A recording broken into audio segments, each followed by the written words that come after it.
Assalomu alaykum, hurmatli talabalar. Bugungi mavzumiz applikatsiya va mozaika darslarini tashkil etish metodikasi. Rejamiz applikatsiya va mozaika bilan ishlash darslarini tashkil etish metodikasi.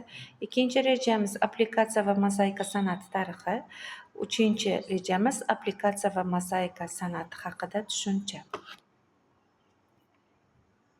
Applikatsiya bundan 2500 yil muqaddam ko'chmanchi xalqlarda paydo bo'lgan. Applikatsiya bilan keyin bosh turar joylar bezatilgan. Bu ishda ular turli xil xalqlarda, turli materiallardan, turli xil qiyqimlardan foydalanishgan. Masalan, yoqutlar applikatsiya ishida po'stloqdan foydalanishgan. Bo'yashgan, po'stloqni tekislashgan, ular o'tovlarni bezashgan. Hamda Mansi, Evenik va boshqa shimol xalqlari esa applikatsiyani teri, sukno, mo'ynalarda ishlagan. Qozoq, qalmoq, osetin, buyrat va boshqa xalqlar applikatsiyadan milliy kiyim, uy rozg'orlari predmetlarini bezashda foydalanishgan. Gazlamadan applikatsiya materiallari sifatida ancha keyinroq foydalanila boshlandi. Gazlama parchalarini fon xizmatini o'tovchi materiallarga tikib, naqsh yaratishgan. Gazlamalardan yaratilgan applikatsiya bilan kiyim-bosh, uy rozg'or predmetlari bezatilgan. Applikatsiya va mozaika darslarini tashkil etish metodikasi. Boshlang'ich sinf o'quvchilarida, texnologiya darslarida qog'oz, har xil rangli qog'ozlar, kartonlar bilan applikatsiyalar yasashimiz mumkin. Bunda o'quvchilarga texnika xavfsizlik qoidalarini o'rgatamiz. Yelim, qaychi, rangli qog'ozlar bilan ishlashni hamda qanaqa qilib yasash metodikalarini o'rgatamiz. Applikatsiya tasvir hosil qilish texnikalaridan biri bo'lib, u lotin tilida applikatsiya biror narsani joylamoq, yopishtirmoq, rang-barang qog'oz yoki mato parchalarini yoki boshqa materiallarni fon sifatida qabul qilgan biror narsaga yopishtirib yoki tikib, naqshgul tasvir hosil qilish usuli. Shu usulda hosil qilingan naqshgul tasvirlash texnikasining bir ko'rinishi sifatida applikatsiya va juda qadim zamonlardan qo'llanilib kelgan. Hozirgi kunda applikatsiya har bir xalq san'atida juda keng tarqalgan. Applikatsiyaning eng yosh turi fransiyaliklarda 1960-yilda dunyoda birinchi florist rassomlar jamiyati tashkil etdi. Applikatsiya bilan shug'ullanish bolalarning dunyoqarashini uyg'un rivojlantiradi, katta ahamiyatga ega. Applikatsiya ijodni rivojlantirishga yordam beradi, fantaziyani boyitadi, kuzatuvchanlik, diqqat va tasavvurni faollashtiradi, irodani tarbiyalaydi, qo'l mehnati, shaklni his qilish, chamalash va rangni sezish qobiliyatini o'stiradi. Rangli qog'oz yoki boshqa materiallardan kompozitsiyalar ustida ish badiiy didni avj oshiradi.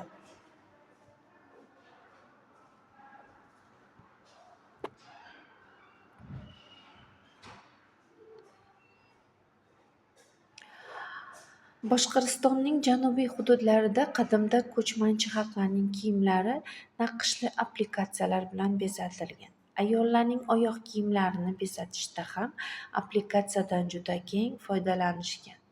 Bunda yuraksimon va shohsimon naqshlar ko'p ishlatilgan. Applikatsiyalar faqatgina Osiyoda keng tarqalib qolmasdan, Yevropada Italiya, Ispaniya, Germaniya, Fransiya ham ommalashgan. Sitsiliya qiroli Rojer II vizantiyalik asirlar orasida tikuvchilar bilan birga to'quvchilarni ham olib kelgan. Sitsiliyada tikilgan ko'ylaklar shu davrda o'zidagi to'qilgan naqshlar bilan ham mashhur bo'lgan.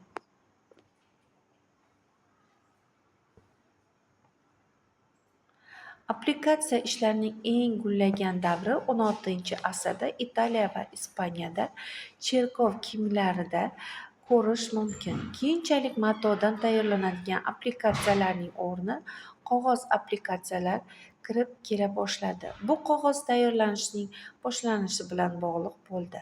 Qog'ozdan qirqilgan qora siluetlar tezda ommalashib ketdi. Tasviriy san'at turi sifatida siluet ancha oldin eramizdan avvalgi 6-asrlarda paydo bo'lgan deb hisoblanadi.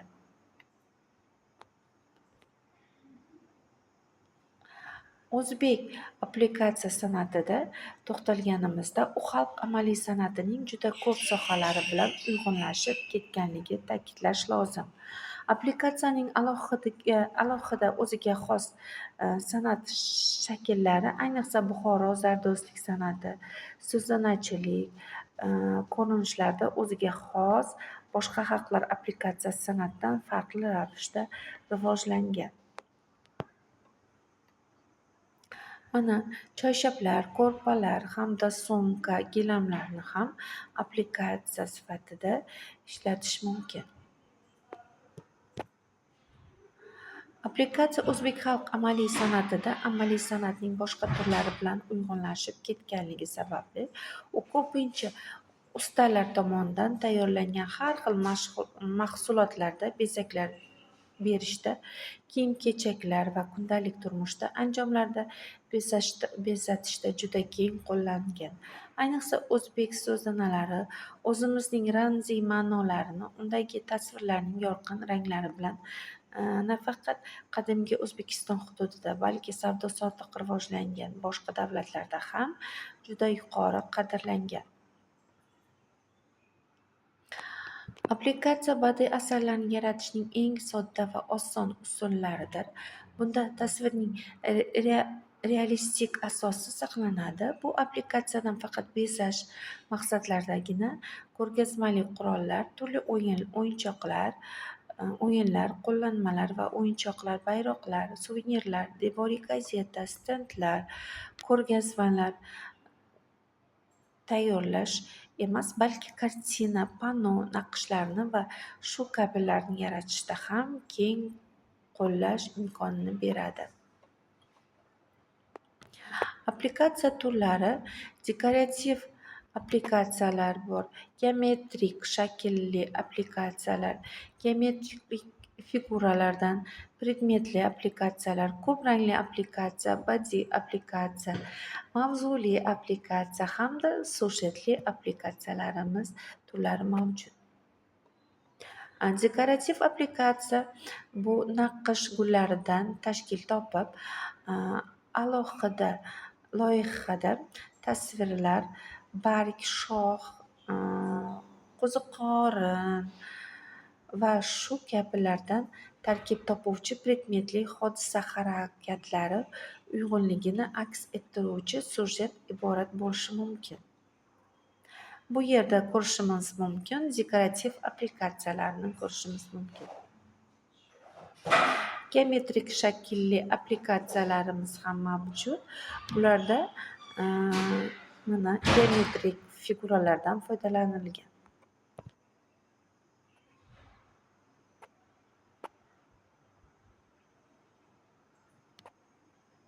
Geometrik shaklli applikatsiyalar.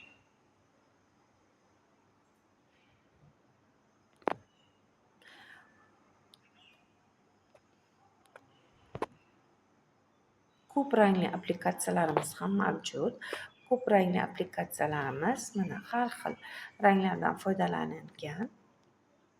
Diqqatimizni qaratishimiz mumkin. Sujetli applikatsiyalarimiz ham bor. Turli xil. Mavzuli applikatsiyalarimiz ham mavjud. Bironta mavzuga oid applikatsiya, bu yerda qish mavzusi qo'yilgan.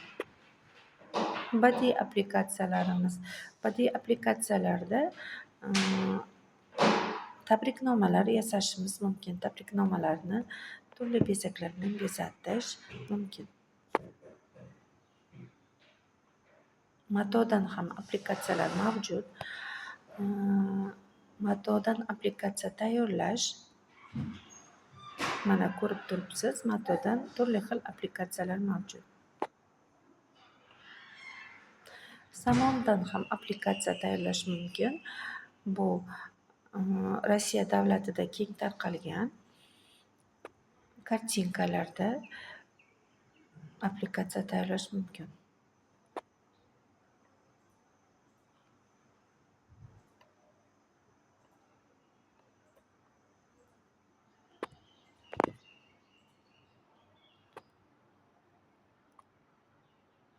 Mana ko'rib turganingizdek har xil. Endi sizga uyga vazifa beraman. Mavzu ustida mustaqil ishlash va konspekt qilish.